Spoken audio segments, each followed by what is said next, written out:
Dulu orang tua kita ngajarin dinyanyiin supaya masuk ke alam bawah sadar. Biar nanti kalau ada yang membatalkannya kita ingat-ingat, loh ini akidah orang tua saya ini. Saya harus pelajari ini akidahnya apa. Tadi kita ambil sama basor. Sama artinya mendengar, sifat mendengar. Sifat dalam bahasa Arab bukan sifat bahasa Indonesia. Sifat dalam bahasa Arab itu maksudnya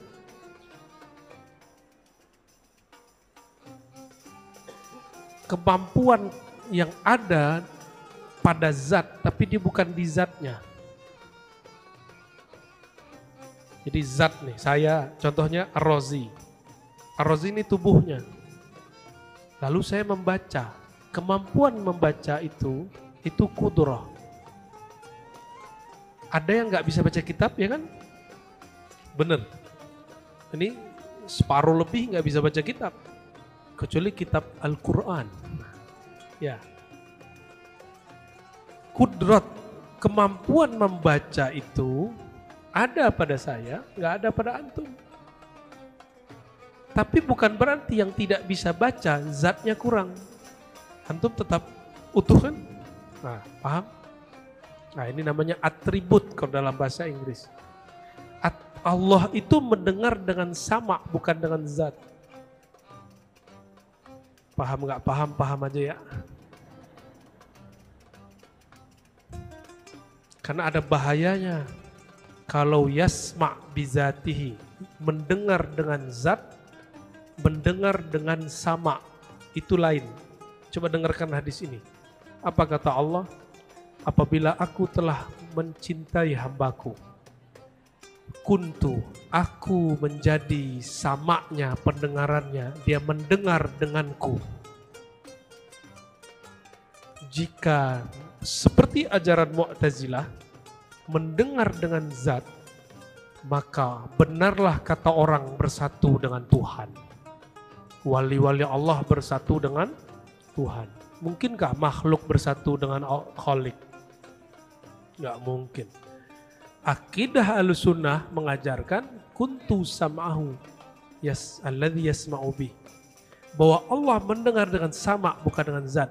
Sehingga jika wali-walinya diambil oleh Allah, dirubah cara mendengarnya. Tadi dengar pakai telinga ini, sekarang mendengar dengan sama Allah. Dia tetap hamba. Dia tidak menjadi Tuhan. Sehingga ajaran Syekh Siti Jenar nggak disalahpahami. Ajaran Al-Hallaj tidak salah pahami. Kalau di Kalimantan ada namanya Tuan Haji Abulung. Ya. Syekh Abulung, Datuk Abulung, Syekh Abdul Hamid, sama dengan Hallaj. Paham di situ?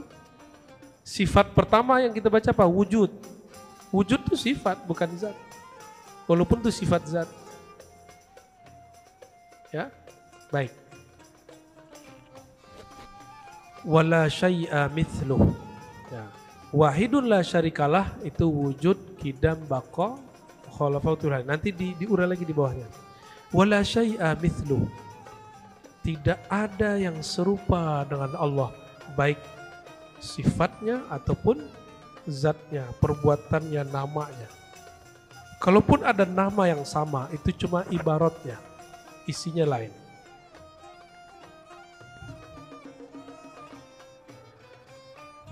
Oke, antum ini tubuhnya disebut dalam bahasa Arab jisim, jisim.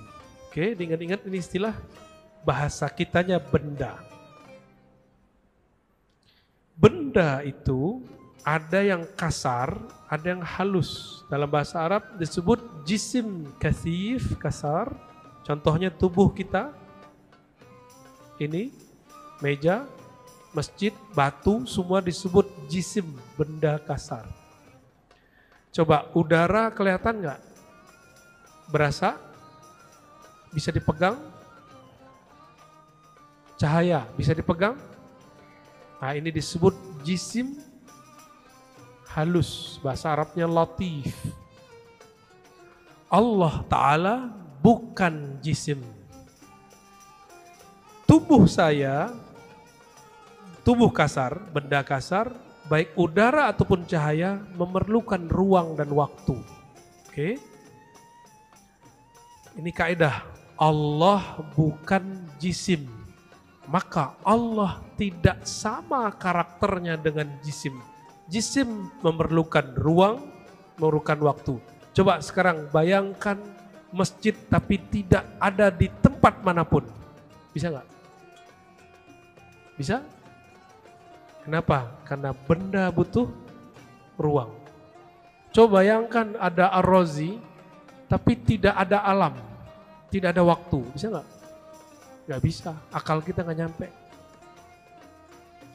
Allah Ta'ala bukan jisim. Paham? Berarti Allah tidak memerlukan ruang dan waktu. Maksud saya nyampein hadis ini apa? Kalau antum sudah paham bab ini, silakan katakan Tuhan di langit, Tuhan turun ke bumi, terserah katakan apa saja. Karena dia tidak memerlukan langit dan bumi. Maka kalau disebut bersemayam di atas aras, dia tidak menempati aras. Karena dia bukan benda. Cuma kalau nggak paham bab ini, sebaiknya hindari kata-kata dia yang di atas. Dia yang bersemayam, kalau belum paham. Sudah paham? Jadi kalau ada ayat Allah bersemayam di atas aras, aras itu benda bukan? Benda, dalilnya apa? Wa huwa rabbul arsyil azim, akhir surat Taubah. Dialah pencipta aras yang agung. Aras dicipta.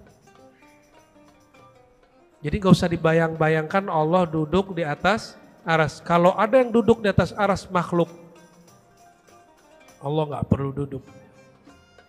Ada hadis, Allah turun sepertiga malam terakhir ke langit dunia. Kalau tadi di atas aras, nyiut dong, ciut, kan mengecil. Itu kalau pakai akal-akalan, makanya kita cut dari depan. Bahwa dia bukanlah benda. Jika disebut turun, bukanlah turun dari atas ke bawah memenuhi ruang dan waktu. Paham ya? Jadi kalau ada orang ngomong Tuhan di dalam hatiku, Allah masuk ke hati? Bisa? Emang bisa? Nggak nyambung. Yang benar Allah menatap ke dalam kolbuku baru bisa. Bukan Allah menempati kolbu. Nomor 3, wala syai'a yu'jizuh, tidak ada sesuatu pun yang dapat melemahkannya. Wala ilaha ghairuh, tiada ilah. Apa beda ilah Rabb dengan Malik? Qul a'udzu birabbin nas, malikin nas, ilahin nas. Apa bedanya? Qul a'udzu birabb,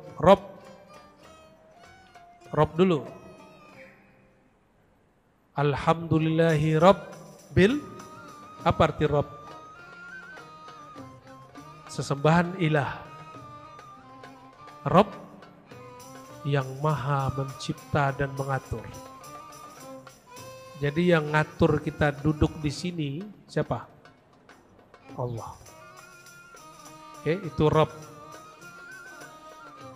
Coba, antum ngatur nggak uban kapan tumbuh? Enggak.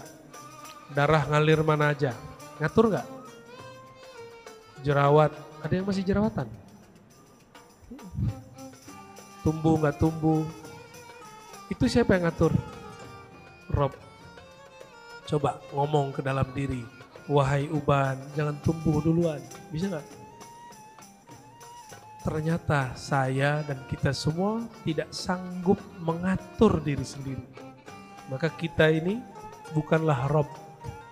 Kita ini marbub, hamba yang diatur oleh Allah Subhanahu wa ta'ala. Bapak umur berapa? 52. Udah mulai ubanan ya? Ya, pengennya muda terus kan 25. Pengennya. Kita nggak sanggup menahan arus umur. Karena Allah mengatakan anad dahar, akulah yang mengendalikan waktu. Aku yang mengendalikan waktu, bukan kita. Mau disuntik botok nggak ngaruh, Pak. Qadimun. Nah, jadi ilah yang disembah, Malik yang berkuasa memiliki. Nama ini ada 3, tapi yang punya nama kok bisa? Bapak di rumah panggilannya Bapak apa? Babeh. Bapak. Kalau di tempat kerja, Bapak juga, Bapak apa? Nah, tuh, lain namanya kan? Kalau di kampung dulu, masih kecil, dipanggilnya apa? Ya, panggil Tong. Ya. Di sekolah kita dipanggil dengan nama. Di rumah, kalau suami, istri, panggilannya sudah beda. Orangnya satu. Kalau Bapak punya pekerjaan lebih dari 1, jabatannya lebih dari 2, nama jabatannya berlainan tapi orangnya satu. Maka ilah, Rob, Malik itu nama jabatan Allah. Nama jabatan Allah. Allah Subhanahu wa ta'ala. Jadi jabatannya banyak. Jadi yang banyak-banyak jabatan lagi niru-niru Tuhan tuh ya. Qadimun bilabtidain, nomor 5. Dia maha qadim, maha awal tanpa permulaan. Daimun bilantiha, maha abadi tanpa akhir. Di sifat 20, Allah wujud, qidam, baqa.